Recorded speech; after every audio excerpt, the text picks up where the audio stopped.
The Mexican-American War by Breanna. Logan, go back. and Logan B.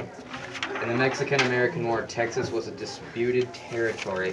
Mexico believed that the Nueces River was the border, but Texas believed the border was the Rio Grande. The distance apart was about 100 miles at some points. Thousands of miles of land was at stake. Mexico said it would fight to protect its land, hoping to avoid conflict.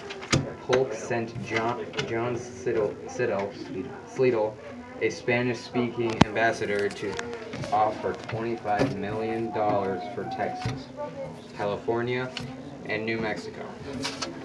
To Mexico, Slidell failed, so President Polk sent General Zachary Taylor to station troops on the north bank of the Rio Grande. Viewing this as an act of war, Mexico sent troops to cross the Rio Grande and ambush an American patrol.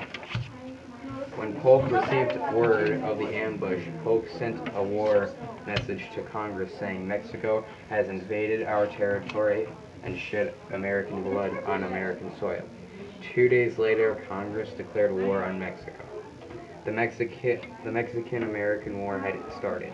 Thousands of volunteers, mainly from western states, rushed to enlist in the army. Santa Anna, the president of Mexico, built up a Mexican army. However, Americans had mixed feelings to Polk's call of war. Representative of Illinois, Abraham Lincoln, questioned the trustfulness of Polk's message and the need to declare war. People from the northeastern colonies questioned the justice of men dying in such a war. Slavery became a big issue in debates over war. People from the South saw expansions into Texas as an opportunity to extend slavery and to increase the power in Congress. To stop this from happening, anti-slavery representatives introduced a bill to prohibit slavery on any lands taken from Mexico. Frederick Douglass, the abolitionist, summarized the arguments. The determination of our slaveholding president to prosecute the war and the probability of his success in wringing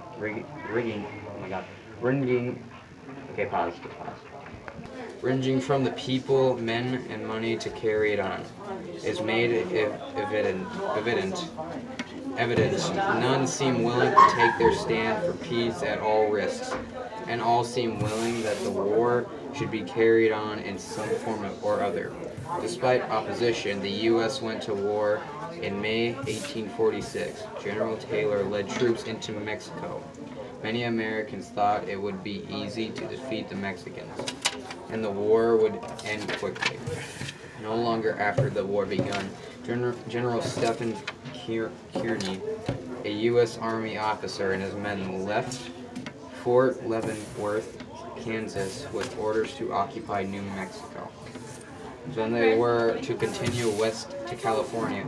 As his troop marched along the Santa Fe Trail, they sang songs like Old Colonel Kearny, You Can Bet, Will Keep the Boys in Motion, Till Yankee Land Includes the Sand.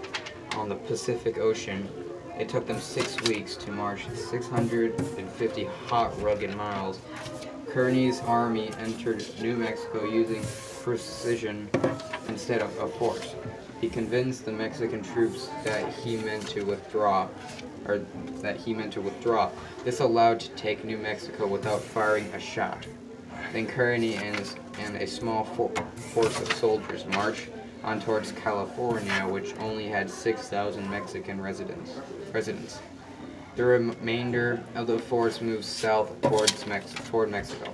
In California, Americans led by the explorer John Fremont rebelled against Mexican rule in the Bear Flag Revolt.